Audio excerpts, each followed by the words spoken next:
नमस्कार दोस्तों, स्वागत करते हैं आपका हमारे चैनल में। तो दोस्तों, जीवन में कई बार हमारे कई ऐसी समस्याएं आ जाती हैं जिनका हमें कहीं भी समाधान नहीं मिलता है।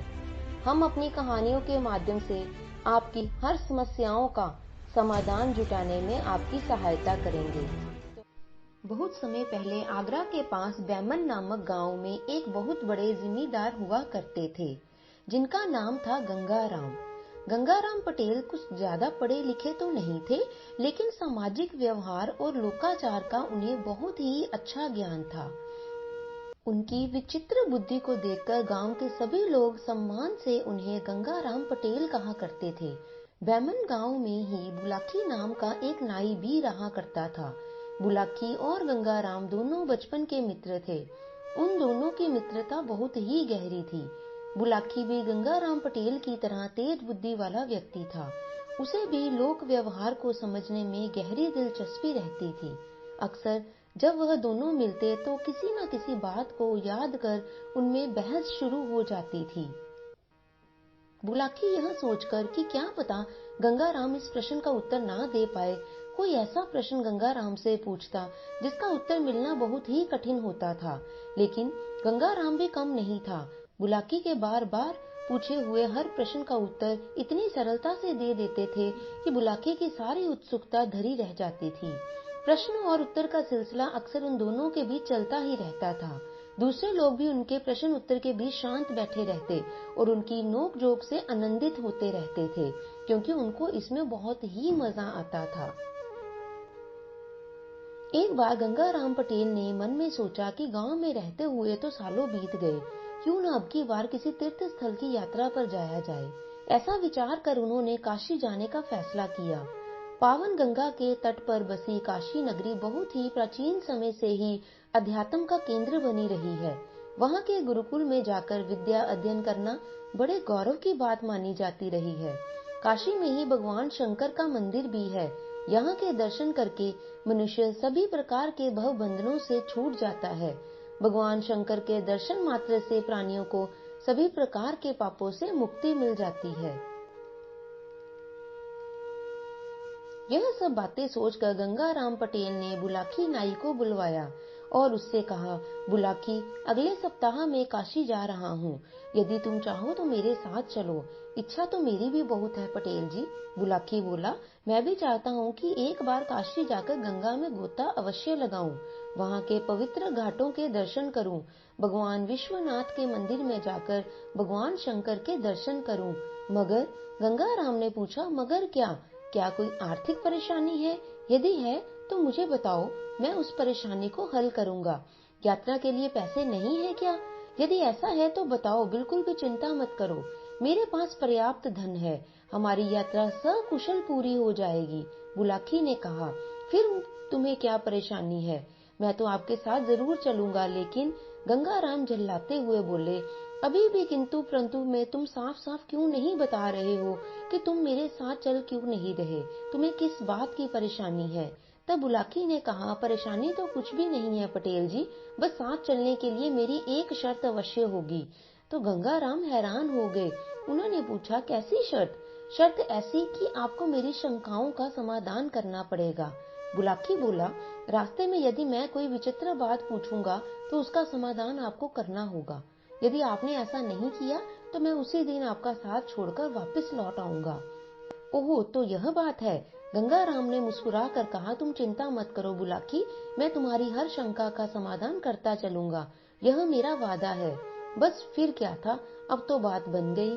दोनों ने अपने अपने परिवारों के गुजर बसर का इंतजाम किया और सफर के लिए आवश्यक सामान, धन आदि लेकर काशी की ओर निकल पड़े। दिन भर यात्रा करने के बाद शाम के समय विवेक नगर के पास पहुंचे और नगर के बाहर एक सुंदर सा बगीचा देखकर वहीं रात गुजारने का मन बनाया। दोनों अपने अपने घोड़ों से उतरे, घोड़ों को पेड़ से बांध दिया, उनकी जीनें उतार ली और सारा सामान एक घने वृक्ष के नीचे रखकर उसी वृक्ष की छाया में आराम करने लगे और वहां पर बैठ गए। कुछ देर बाद गंगाराम ने अपनी जेब से कुछ रुपए निकाले और उन्हें बुलाकी को देकर कहा, बुलाकी, यह पैसे लेकर बाजार जाओ और भोजन के लिए आवश्यक सामग्री खरीद लाओ, और हाँ, ध्यान रहे घी जरूर लाना। घी के बिना मुझे भोजन का स्वाद नहीं आता। बुलाकी पैसे लेकर बाजार के लिए चल पड़ा। उसने पंसारी की दुकान से आटा, चावल, मसाले और घी आदि खरीदा और वापस लौटने लगा। बाजार से गुजरते हुए अचानक उसने एक विचित्र दृश्य देखा। उसने देखा कि एक स्त्री पालकी पर बैठी हुई है और 3 कहार और एक राजपुरुष उस पालकी को अपने कंधों पर उठाए हुए चले जा रहे हैं। यह देखकर वो आश्चर्यचकित हो गया कि 3 कहार तो सही है, एक राजपुरुष कौन है? एक राजपुरुष किसी स्त्री की पालकी ढोए? यह उत्सुकता उसके चरम सीमा पर पहुंच गई। वह जल्दी जल्दी कदम रखते हुए बगीचे तक जा पहुंचा और गंगाराम के सामने सारा सामान रखते हुए बोला, पटेल जी, अभी कुछ देर पहले मैंने बाजार में एक विचित्र दृश्य देखा।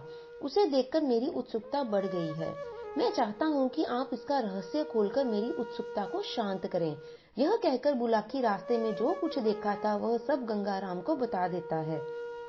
बुलाकी के मुंह से यह सब जानकर गंगाराम पटेल ने कहा, बुलाकी, इतने व्याकुल मत हो, जरा सब्र करो, तुम्हारी हर बात का उत्तर तुम्हें अवश्य मिलेगा।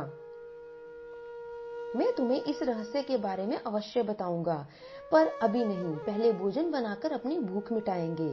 फिर रात को सोने से पहले मैं तुम्हें पालकी में बैठे उस स्त्री एवं उसकी पालकी को ढोते हुए राजपुरुष के विषय में बताऊंगा।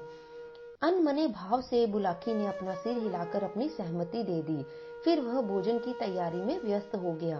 भोजन के बाद जब गंगाराम अपने बिस्तर पर लेट गए तो बुलाकी ने उनके लिए हुक्का तैयार किया।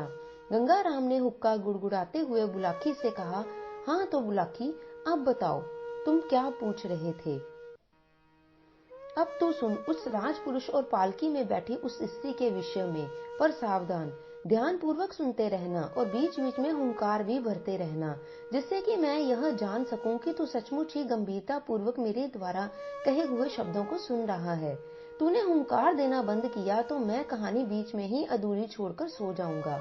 मैं जागता रहूंगा पटेल जी, बुलाकी बोला। अब आप कहना तो शुरू कीजिए।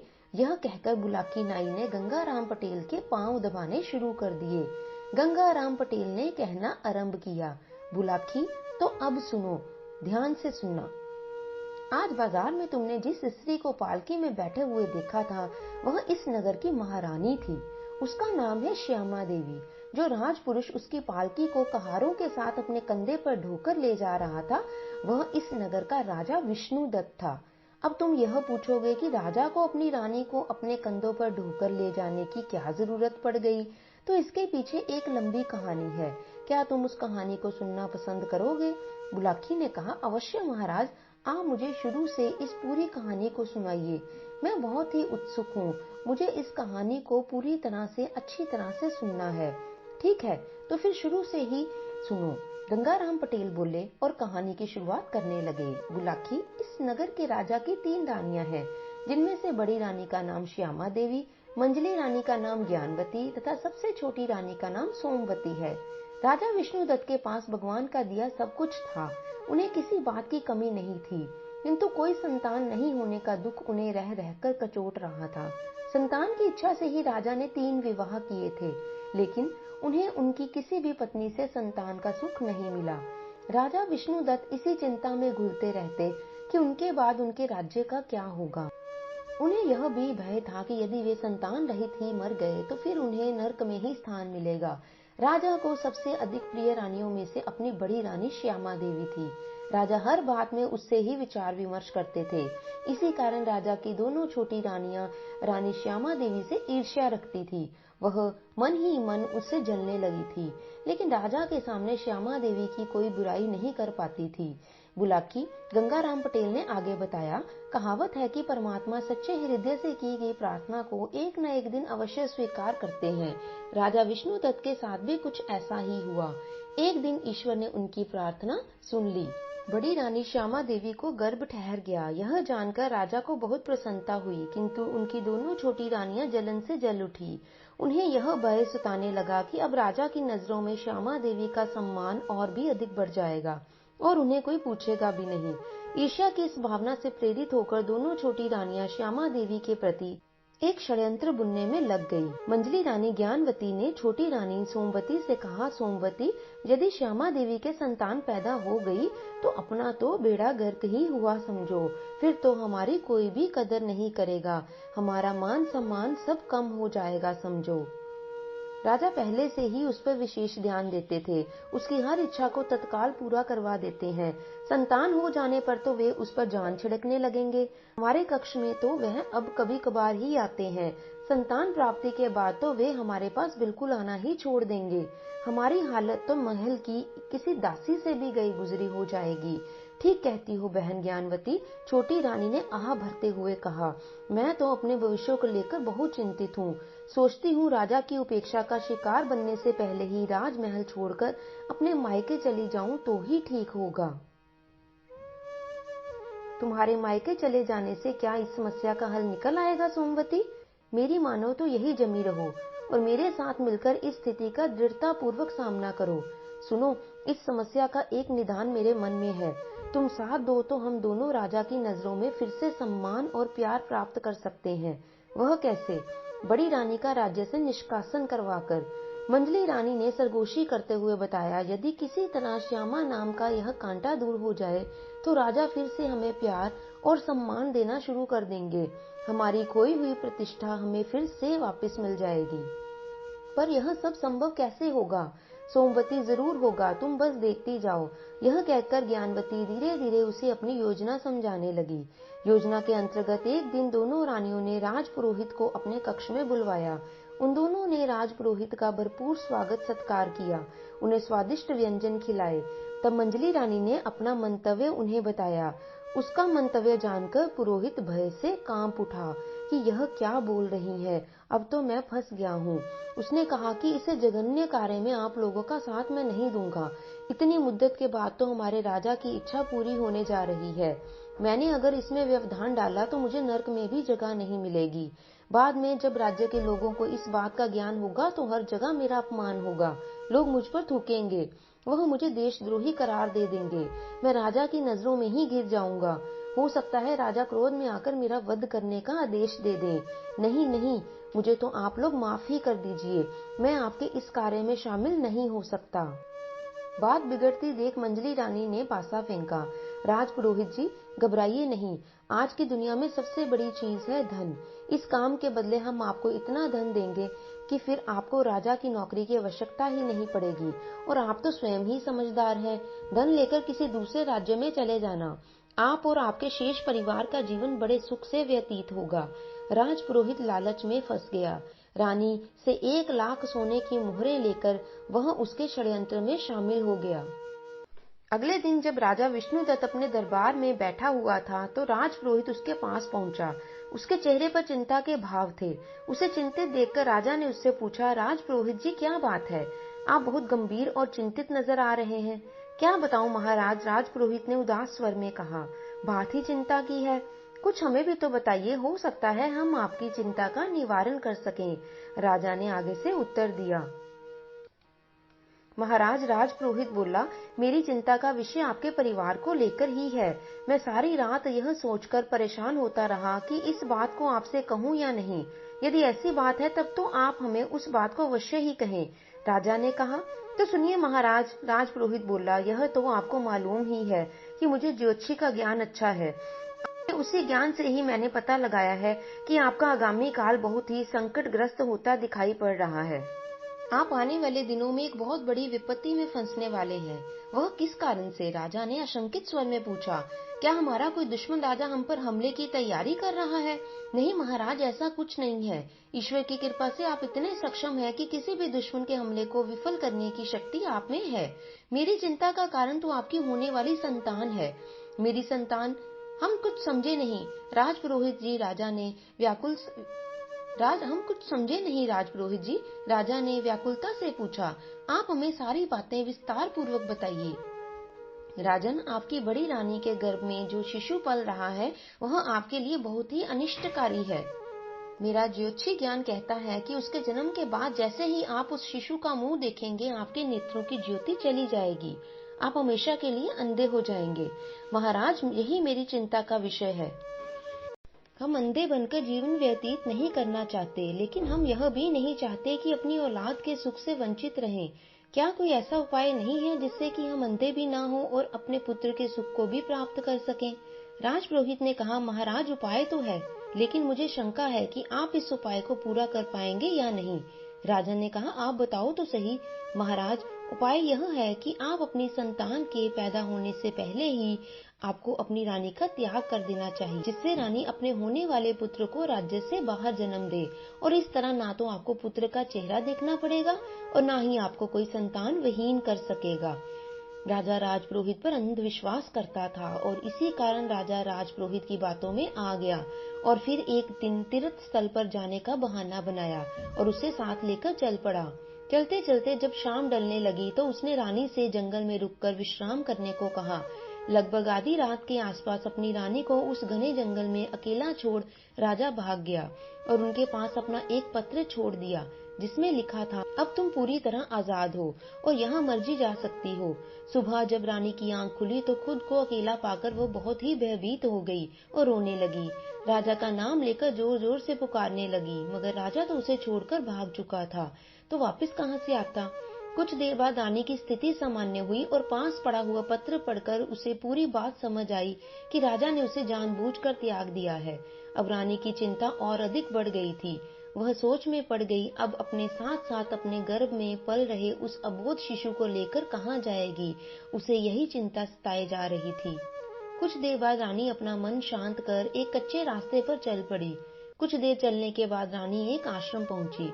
यहाँ स्थित साधु रानी की हालत देखकर अचंभित हो गया और इस अवस्था में रानी घने जंगल के बीच स्थित आश्रम में पहुंचने का कारण पूछने लगा।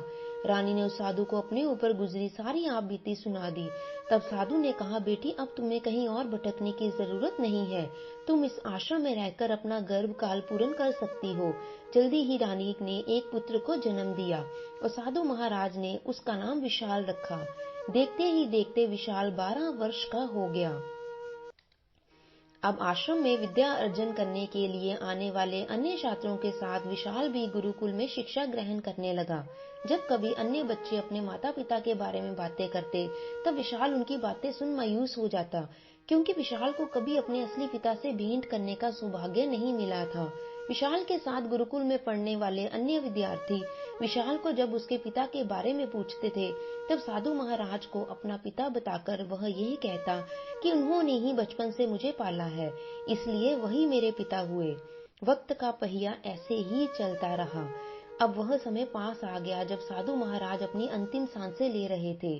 तब उन्होंने श्यामा देवी और विशाल को अपने पास बुलाकर कहा, बेटी श्यामा, भगवान की तरफ से मेरा बुलावा आ चुका है। अपना शरीर छोड़ने से पहले मैं तुम्हें 2 वस्तुएं देना चाहता हूँ। यह कहते हुए साधु महाराज ने अपनी शैया के नीचे से 2 चीजें निकाली। इन दोनों चीजों में से एक कपड़े की बनी मामूली सी थैली जान पड़ती थी और दूसरा था एक तीर। उन्होंने यह दोनों चीजें श्यामा देवी को सौंपते हुए कहा, बेटी श्यामा, ये कोई मामूली सी थैली नहीं है। यह मंत्र द्वारा सिद्ध की हुई थैली है, जिसे मैंने कठिन तपस्या के बाद अपने गुरु से प्राप्त किया था। इसकी विशेषता यह है कि इसमें रखा धन कभी भी खत्म नहीं होगा। इस थैली से दिन में एक बार तुम जितना भी धन मांगोगी तुम्हें प्राप्त हो जाएगा। और इस तीर की विशेषता यह है कि यह कभी भी चुकता नहीं है। एक बार इसे धनुष की प्रत्यंचा चढ़ाकर जिस पर भी लक्ष्य करोगे, वह वस्तु तीर द्वारा भेद दी जाएगी, वह चाहे फिर कितनी भी विशाल और ताकतवर क्यों न हो। इतना कहते हुए ही साधु महाराज ने अपनी देह त्याग दी। साधु महाराज के बाद अब माँ बेटे का जैसे उस आश्रम में मन ही नहीं लग रहा था। दोनों स्वयं को बहुत ही असहाय महसूस करने लगे थे। साधु महाराज को याद कर दोनों के नेत्रों से आंसुओं की झड़ी बहने लगती। कुछ दिनों बाद दोनों जब सामान्य हुए, तब विचार विमर्श कर उन्होंने राजा विष्णुदत्त के राज्य के पास ही एक छोटा मकान खरीद लिया और वहां रहने लगे। और इस तरह 5 वर्ष का समय और बीत गया। कहानी के बीच में रोककर गंगा राम पटेल फिर बोले, बुलाकी, चल, अब मैं तुझे राजा विष्णुदत्त का हाल बताता हूँ। इतने दिनों में उसका क्या हुआ था। बड़ी रानी श्यामा देवी की अनुपस्थिति में मंजली रानी ज्ञानवती ने राजा विष्णुदत्त पर ऐसा मोह जाल फेंका कि अब वह बस उसका ही होकर रह गया था। रानी ज्ञानवती उसे अपनी उंगलियों में नचाने लगी थी।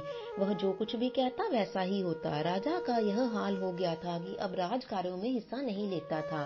राज्य की सारी जिम्मेदारियां मंत्रियों पर ही आ टिकी थी। राजा जैसे सब कुछ त्याग कर सिर्फ ज्ञानवती के कक्ष में ही पड़ा रहता था। इस बीच छोटी रानी सोमवती बिल्कुल अकेली पड़ गई। राजा द्वारा उपेक्षा किए जाने पर ही मन कुढ़ती रहती थी। बुलाखी, वह कहावत है ना कि सहने की भी एक सीमा होती है। राजा द्वारा की जा रही उपेक्षा से जब सोमवती का सब्र टूट गया तो उसकी नजदीकियां राज्य के रक्षा मंत्री के साथ बढ़ गई और रक्षा मंत्री को महल की बहुत सी अतरंग बातें पता चल गई। राज्य का रक्षा मंत्री भी एक महत्वाकांक्षी व्यक्ति था। रानी का सहयोग साथ में देखकर उसने राज्य को हथियाने का मन बना लिया।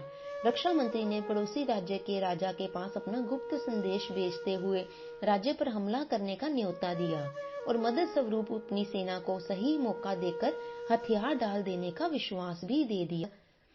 इस तरह विष्णुदत्त का राज्य शीघ्र ही उसके पड़ोसी राजा के कब्जे में आ जाएगा और इस तरह वे दोनों राज्यों को आधा आधा बांट लेते। विष्णुदत्त के रक्षा मंत्री का यह प्रस्ताव देखकर पड़ोसी राजा ने उसका प्रस्ताव खुशी खुशी स्वीकार कर लिया और सही समय देखकर विष्णुदत्त के राज्य पर हमला कर दिया। हमेशा की तरह राजा विष्णुदत्त उस समय अपने महल में रानी ज्ञानवती के साथ कक्ष में भोग विलास में मगन थे। तभी हाँफता हुआ एक प्रहरी आकर राजा को ये सूचना देता है कि दुश्मन राज्य ने उन पर हमला कर दिया है। यह सुनकर राजा कुछ क्षणों के लिए भौचक्का रह जाता है और फिर खुद को संभालते हुए तुरंत ही उठकर बाहर की ओर भागता हुआ शत्रुओं से लोहा लेने की तैयारी करने लगता है। आनन फानन में राजा सेना को युद्ध के लिए तैयार होने का आदेश दे देता है। दोनों राज्यों के बीच भीषण युद्ध होता है। बहुत मारकाट के बाद पूर्व की योजना के अनुसार रक्षा मंत्री ने जाकर राजा के सेनापति से कहा, सेनापति, क्यों व्यर्थ में अपने सैनिकों को मरवा रहे हो? दुश्मन की सेना बहुत बड़ी है, उनके पास हमसे भी अच्छे हथियार हैं। उचित यही होगा कि सेना को हथियार डालने का आदेश दे दें। नहीं मंत्री जी, मैं एक सैनिक हूँ, मर जाऊंगा लेकिन हथियार नहीं डालूंगा। हम सच्चे देशभक्त हैं। शत्रुओं को हमारी लाशों को लांघकर ही हमारे राज्य में प्रवेश करना होगा। हमारे जीते जी यह असंभव होगा। रक्षा मंत्री ने जब सेनापति की हिम्मत को भांप लिया तब उसने कहा, लेकिन मैं इस राज्य का रक्षा मंत्री हूँ। देश की सारी सेना मेरे अधीन है और मैं तुम्हें आदेश देता हूँ कि जैसा मैंने कहा है वैसा ही करो। मैं व्यर्थ में राज्य के नौजवानों को मरवाना पसंद नहीं करूंगा। रक्षा मंत्री के आदेश के बाद सेनापति मजबूर हो गया और उसने हथियार डाल दिए। राजा विष्णुदत्त जो मैदान के एक छोर में दुश्मनों से लोहा ले रहा था, वह एकाएक अपनी सेना को हथियार डालते देख अचंभे में पड़ गया। लेकिन इससे पहले कि वह अपनी सेना को शत्रु को खदेड़ने का आदेश देता, एक साथ दुश्मन के सैकड़ों सैनिकों ने राजा को तीनों ओर से घेर लिया और उसे बंदी बनाने का प्रयास करने लगे। ठीक उसी समय जब एक शत्रु सैनिक राजा को बंदी बनाने वाले थे, एक युवक तीर की तरह शत्रु के सैनिकों को चीरता हुआ राजा विष्णुदत्त के पास पहुंचा और उससे कहा, राजन, हथियार उठाइए। आपने युद्ध करना क्यों बंद कर दिया है? यह आपकी योग्यता के बिल्कुल ही अनुकूल नहीं है। राजा अभी भी उस झटके से उबर नहीं पाया था कि आखिर क्यों सेना ने एकाएक हथियार डाल दिए। उस युवक द्वारा कही हुई कोई भी बातें राजा की समझ में नहीं आ रही थी। फिर राजा उनका जवाब नहीं दे पा रहा था। युवक ने दुश्मन सेना को आगे आता हुआ देख खुद आगे बढ़कर राजा के हाथ से धनुष लेकर अपने थैले में पड़ा एक तीर निकाला और निशाना साधकर शत्रु सैनिकों पर छोड़ दिया। तीर सनसनाता हुआ शत्रुओं की ओर लपका। राजा और दुश्मन सैनिकों की आंखें आश्चर्य से फैल गई जब युवक द्वारा छोड़ा गया एक तीर 25 सैनिकों को एक साथ धराशायी कर वापस उस युवक के पास लौट आया। ऐसे ही युवक लगातार तीर चलाता रहा और तीर द्वारा गिराए जा रहे सैनिकों के शवों की संख्या बढ़ती जा रही थी। कुछ देर बाद यह हाल हुआ कि दुश्मन देश के सैनिक आश्चर्य से इन कारनामों को देखकर राजा को कैद में लेने का इरादा छोड़कर खुद अपनी जान बचाने के लिए वहां से भाग खड़े हुए। राजा विष्णुदत्त, जिन्हें अभी भी भरोसा नहीं हो रहा था जो उन्होंने अपनी आंखों से देखा कि वो सच है कि या नहीं, या फिर ये कोई माया जाल है, अब राजा खुद को सचेत करते हुए युवक से पूछने लगते हैं, युवक, तुम कौन हो और यह चमत्कार तुमने कैसे कर दिखाया? राजन, यह सब इस चमत्कारी तीर के कारण संभव हुआ है। यह तो मात्र कुछ हजार सैनिक थे।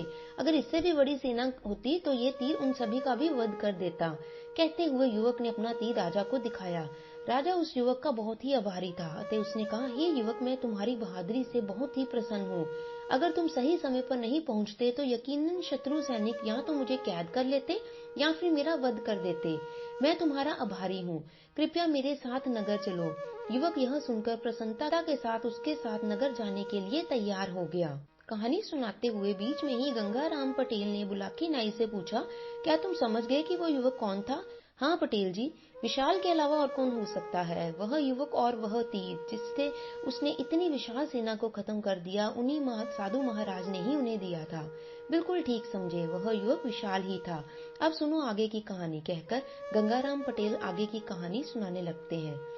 बुलाकी युवक के आभार से दबा राजा विष्णुदत्त उसे अपने महल ले आया। यहाँ उसने युवक का खूब स्वागत किया, उसे एक उच्च आसन पर बिठा दिया और फिर पूछा, युवक अब तुम मुझे अपना नाम बताओ और अपने माता पिता के बारे में बताओ कि कौन हो तुम और वह कौन है और कहाँ रहते हैं। युवक ने बताया, राजन मेरा नाम विशाल है, मैं अपनी माता के साथ आपके नगर के निकट एक बस्ती में रहता हूँ। मेरी माता का नाम श्यामा देवी है। पिता का नाम बताने में मैं असमर्थ हूँ क्योंकि आज तक मैंने कभी भी उन्हें देखा ही नहीं है और मेरे बार बार आग्रह करने पर भी मेरी माता उनका नाम नहीं बताते हैं। विशाल के मुंह से श्यामा देवी का नाम सुनकर राजा विष्णुदत्त का कलेजा कुछ पल के लिए धड़क उठा। राजा मन में सोचने लगा, कहीं इस युवक की माता श्यामा देवी हमारी बड़ी रानी तो नहीं, जिन्हें गर्भावस्था की हालत में राजपुरोहित के कहने पर मैं जंगल में छोड़ आया था। और यह बहादुर युवक विशाल कहीं मेरा पुत्र तो नहीं, जिसके विषय में राजपुरोहित जी ने भविष्यवाणी की थी कि यदि अपने पुत्र का मुख देख लिया तो उसी समय जीवन भर के लिए अंधे हो जाओगे। मन में ऐसा विचार करते हुए राजा ने विशाल से अपनी माता के दर्शन करवाने का आग्रह किया। राजा की बात सुनकर विशाल ने कहा, क्यों नहीं महाराज, यह तो उनका अहोभाग्य होगा कि एक राजा अपनी प्रजा के एक साधारण से नागरिक से मिलने खुद उसके घर आए। विशाल बहुत ही खुशी के साथ विष्णुदत्त को अपने घर ले गया। राजा ने जो विशाल की मां श्यामा देवी को अपने सामने देखा तो एक नजर में ही उसे पहचान लिया। अचानक उसके मुंह से निकला, महारानी श्यामा देवी तुम? श्यामा देवी ने झुककर राजा के चरण छुए और बोली, हाँ महाराज, आपने ठीक पहचाना, मैं श्यामा देवी ही हूँ। मैं आपके चरणों की दासी वही श्यामा देवी हूँ। यह युवक विशाल आपका ही पुत्र है स्वामी। रानी श्यामा देवी रोने की आवाज लेकर बताती है कि यह अभागा एक ऐसा व्यक्ति है जो अभी तक अपने पिता के सुख से वंचित है। राजा लगातार अपने पिछले व्यवहार के लिए रानी श्यामा देवी से माफी मांग रहा था और कहने लगा, महारानी अब तक जो भी हो चुका है उसे भूल जाइए और अब महाराज के साथ महल में चलकर अपने पद को प्रतिष्ठित कीजिए। राजा की बात सुनकर श्यामा देवी कुछ बोलती है कि उससे पहले ही विशाल बोल पड़ता है, राजन मैं आपके साथ चलने के लिए तैयार हूँ, परंतु मैं जान चुका हूँ कि आप मेरे ही पिता हैं। किन्हीं कारणों से आपने गर्भावस्था में मेरी माता का त्याग कर दिया था। मैं उन कारणों को जानना नहीं चाहता, किंतु इतना अवश्य कहूंगा कि मेरी माता अब आपके राजमहल में सिर्फ एक ही शर्त पर वापस जाएगी। शशांक स्वर में राजा ने पूछा, कौन सी शर्त पर बेटा? आप स्वयं अपना कंधा लगाकर कहारों के साथ इन्हें पालकी में बिठाकर लेकर चलेंगे, तभी वह महल में जाएगी, वरना वो आपके साथ नहीं जाएगी।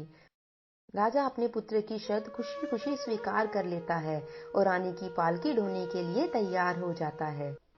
कहानी का समापन कर गंगाराम पटेल ने बुलाकी नाई से कहा, अब तो तुम समझ ही गए होगे कि पालकी में बैठी हुई वह प्रौढ़ स्त्री कौन थी और उसकी पालकी को कहारों के साथ ढोने वाला राजपुरुष कौन था। हाँ पटेल जी, बिल्कुल समझ गया और मेरी शंका का भी समाधान हो गया। अब मैं वापस जाने का विचार छोड़कर आपके साथ यात्रा को आगे पूरा करूंगा। तो ठीक है, अब तू भी सो जा और मुझे भी सोने दे, मुझे नींद आने लगी है, सुबह उठकर फिर से यात्रा शुरू करनी है। कहकर गंगाराम ने चादर ओढ़ ली और बुलाकी भी सोने की कोशिश करने लगा। तो दोस्तों, आशा करते हैं आपको हमारी आज की यह कहानी अच्छी लगी होगी। कहानी को सुनने के लिए आपका बहुत बहुत धन्यवाद। अगर आप हमारे चैनल पर नए हैं तो हमारे चैनल को सब्सक्राइब कीजिए और हमारे साथ इसी तरह की कहानियां सुनने के लिए जुड़े रहें।